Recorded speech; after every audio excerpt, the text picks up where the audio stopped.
दोस्तों, आज हम बहुत ही महत्वपूर्ण विषय ट्रिपल तलाक पर बात करेंगे।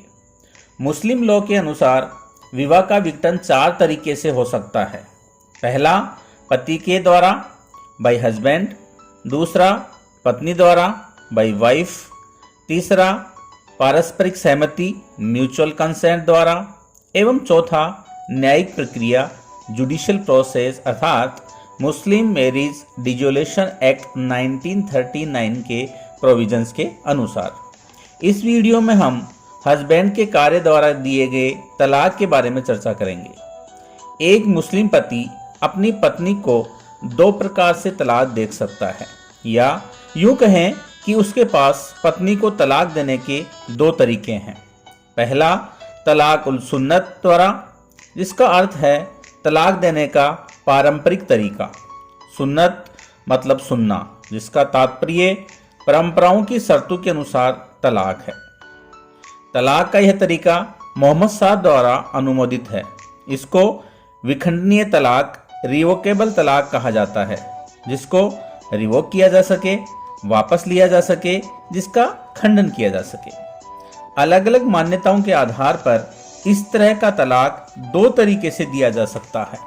पहला, तलाक ए एहसन, जिसका अर्थ है सर्वश्रेष्ठ या अति उत्तम, अर्थात तलाक देने का सबसे अच्छा तरीका। इसमें पति द्वारा एक बार तलाक का उच्चारण किया जाता है। पति के तलाक के उच्चारण के साथ ही पत्नी की इद्दत प्रारंभ हो जाती है। यह अवधि 3 माह की होती है। इस दौरान अगर पति पत्नी के मध्य आपसी समझौता हो जाता है तो तलाक को वापस लिया जा सकता है और विवाह मान्य रहेगा। दूसरा है तलाक ए हसन, जिसका अर्थ है अच्छा व उचित, अर्थात तलाक देने का उचित तरीका। इस तलाक में पति 3 बार तलाक का उच्चारण करता है। इसमें प्रत्येक माह में 1 बार तलाक का उच्चारण करेगा, अर्थात 3 महीने तक प्रत्येक माह में 1 बार तलाक का उच्चारण किया जाएगा। इस प्रकार से हर माह में तलाक का उच्चारण 3 माह तक करेगा। फर्स्ट मंथ से 3rd मंथ तक पति पत्नी में सेक्सुअल इंटरकोर्स नहीं होगा। अगर सेक्सुअल इंटरकोर्स हो जाता है तो पुनः फर्स्ट मंथ से प्रारंभ करना होगा। 3रे महीने के बाद पत्नी को इद्दत की अवधि ऑब्जर्व करनी पड़ेगी। इसमें भी 3 महीने का समय तलाक को रिवोक करने का मिल जाता है। फ्रेंड्स, कुल मिलाकर तलाक उल सुन्नत वाले दोनों ही तलाक के तरीकों में पति पत्नी को आपसी सुलह या समझौते के लिए 3 महीने का समय मिल जाता है, जिसमें तलाक को निरस्त किया जा सकता है, तलाक का खंडन किया जा सकता है। तलाक उल सुन्नत के अलावा तलाक देने का दूसरा तरीका है तलाक उल बिद्दत, जिसे अविखंडनीय इर्रेवोकेबल तलाक भी कहते हैं। यह तलाक का आधुनिक तरीका है, जिसे बाद में जोड़ा गया है। इसी तलाक उल बिद्दत को ट्रिपल तलाक भी कहा जाता है। इस तलाक में पति एक ही बार उच्चारण द्वारा, अर्थात एक ही बार में तलाक तलाक तलाक या पत्नी को संबोधित करते हुए मैं तुम्हें 3 तलाक देता हूं बोलकर तलाक देता है। तलाक देते ही तुरंत प्रभाव से विवाह विघटित हो जाता है। इस ट्रिपल तलाक में आपसी सहमति, समझौते एवं सुलह के लिए कोई समय नहीं दिया गया है। एक बार पति के द्वारा किसी भी तरीके से 3 तलाक दे दिया जाता है तो उनकी मैरिज डिसॉल्व हो जाती है। उनके पास मैरिज को रिवोक करने का कोई चांस नहीं होता है। तलाक उल सुन्नत में उनके पास मैरिज को रिवोक करने के लिए 90 डेज का समय होता है, जबकि तलाक उल बिद्दत एक इंस्टेंट तलाक है, जिसमें समझौते, सुलह एवं मध्यस्थता के तत्वों का अभाव होता है। पक्षकारों को मैरिज को रिवोक करने का कोई मौका नहीं मिलता, जो सही नहीं है।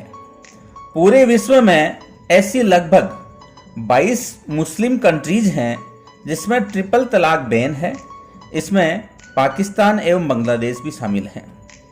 सायरा बानो वाले मामले सुप्रीम कोर्ट द्वारा इसी तलाकुल बिद्दत अर्थात ट्रिपल तलाक को बैन किया गया था, बाकी को नहीं।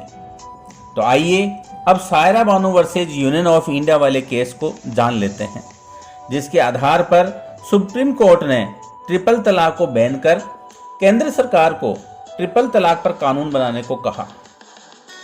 सायरा बानो एवं रिजवान अहमद 15 साल से शादीशुदा थे। 2016 में पति रिजवान अहमद ने सायरा बानो को ट्रिपल तलाक अर्थात तलाक उल बिद्दत दे दिया। इसी ट्रिपल तलाक के अगेंस्ट सायरा बानो ने सुप्रीम कोर्ट में एक रिट पिटीशन लगाई और मुस्लिम विधि में चली आ रही 3 बातों को चैलेंज किया।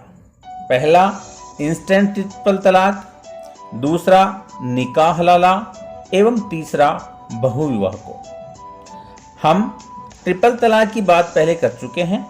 आइए अब बात करते हैं कि यह निकाह हलाला क्या होता है, जिसको भी चैलेंज किया गया था। मान लीजिए एक पति द्वारा पत्नी को तलाक दे दिया गया और वो तलाकशुदा पति पत्नी पुनः आपस में निकाह करना चाहते हैं, तो मुस्लिम लॉ के अनुसार वो ऐसा नहीं कर सकते हैं। वो डायरेक्ट शादी नहीं कर सकते। इसके लिए पत्नी को एक सेकंड मैरिज अन्य किसी पुरुष के साथ करनी होगी तथा सेकंड मैरिज वाले पति से तलाक लेना होगा। इसके पश्चात ही वह अपने पूर्व पति से निकाह कर सकती है।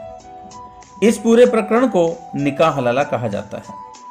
इसमें स्त्री को सामाजिक एवं अन्य स्तर पर कई प्रकार की परेशानियों का सामना करना पड़ता है, जो पत्नी के लिए बहुत ही पीड़ादायक होता है। तीसरा बिंदु था बहुविवाह पॉलीगैमी, जिसमें मुस्लिम पुरुष को एक ही पत्नी रखने का अधिकार हो, एक से अधिक नहीं। इसको भी कोर्ट में चैलेंज किया गया। सायरा बानो के मामले को सुनने के लिए सुप्रीम कोर्ट के 5 जस्टिस की एक संवैधानिक पीठ कॉन्स्टिट्यूशनल बेंच बनाई गई।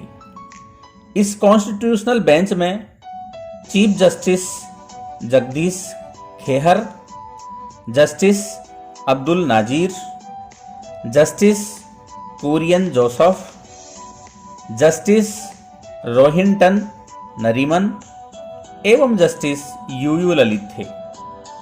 इस केस में पिटिशनर सायरा बानो तथा रिजवान अहमद के साथ साथ union of India, ministry of law and justice, ministry of women and child development, ministry of minority affairs, national commission for women and all India Muslim personal law board को respondent बनाया गया, क्योंकि इस मामले से ये सभी जुड़े हुए थे।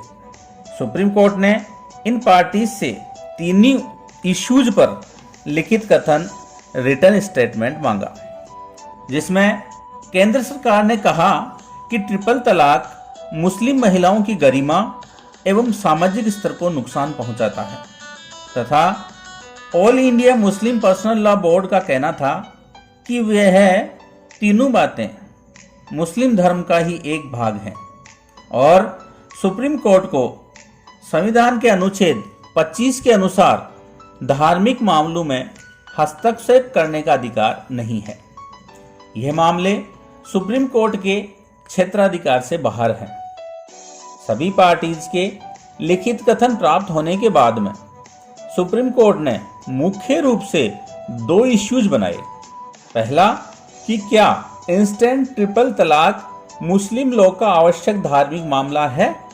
अगर ऐसा है तो फिर सुप्रीम कोर्ट उस धार्मिक मामले में कोई हस्तक्षेप नहीं कर सकता, और अगर इंस्टेंट ट्रिपल तलाक एक धार्मिक मामला नहीं है तो सुप्रीम कोर्ट उस पर बैन लगा सकता है, उसमें परिवर्तन कर सकता है और उसमें संशोधन कर सकता है। सेकेंड इश्यूज यह था कि इंस्टेंट ट्रिपल तलाक क्या मूल अधिकारों का हनन करता है या नहीं। इन 2 इश्यूज के आधार पर कॉन्स्टिट्यूशनल बेंच के जस्टिस ने अपनी राय व्यक्त की। चीफ जस्टिस जगदीश खेहर एवं जस्टिस अब्दुल नाजीर ने कहा कि ट्रिपल तलाक का मामला मुस्लिम लॉ का पार्ट है और कॉन्स्टिट्यूशन के आर्टिकल 25 में हर नागरिक को राइट टू रिलीजन मिला हुआ है। इस अनुच्छेद में ऐसे धार्मिक मामलों को सुरक्षित किया गया है, इसलिए सुप्रीम कोर्ट इसमें कोई हस्तक्षेप नहीं कर सकता। तथा साथ ही जस्टिस ने यह कहा कि ट्रिपल तलाक वैलिड है या नहीं, इसको न्यायपालिका डिसाइड नहीं कर सकती है, यह केवल पार्लियामेंट डिसाइड कर सकती है। जुडिशरी ट्रिपल तलाक के इस मामले पर 6 महीने का एक स्टे लगा देती है और इन 6 महीनों में पार्लियामेंट ये डिसाइड करे कि इस पर बैन लगना चाहिए या नहीं, इसके लिए पार्लियामेंट ही कानून बना सकती है। जस्टिस रोहिंटन नरीमन एवं जस्टिस यूयू ललित ने कहा कि चाहे कॉन्स्टिट्यूशन से पहले के कोई लॉज हो या बाद का कोई लॉज हो, सभी लॉज की मूल अधिकारों से सामंजस्यता आवश्यक है।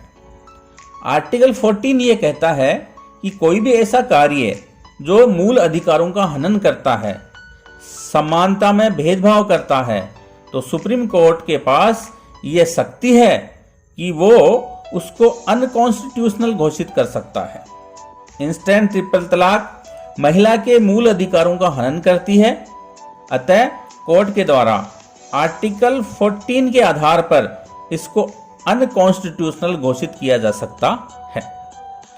जस्टिस कुरियन जोसेफ ने कहा कि इंस्टेंट ट्रिपल तलाक अन इस्लामिक है, क्योंकि ट्रेडिशनली मुस्लिम लॉ के अनुसार दिए जाने वाले तलाक में आपसी समझौते की, मध्यस्थता की एवं सुलह की संभावना बनी रहती है, परंतु इंस्टेंट ट्रिपल तलाक में यह सब चीज अनुपस्थित रहती है तथा जस्टिस ने इसे मुस्लिम लॉ का रिलीजियस मैटर न मानते हुए अन इस्लामिक माना। इस प्रकार से बेंच की मेजॉरिटी के आधार पर यह कहा कि इतने समय से चले आ रहे ट्रिपल तलाक की वजह से मुस्लिम महिलाएं परेशान हैं तथा साथ ही यह कहा कि जो चीज धर्म के अंतर्गत पाप है वो कानूनी रूप से मान्य कैसे हो सकती है।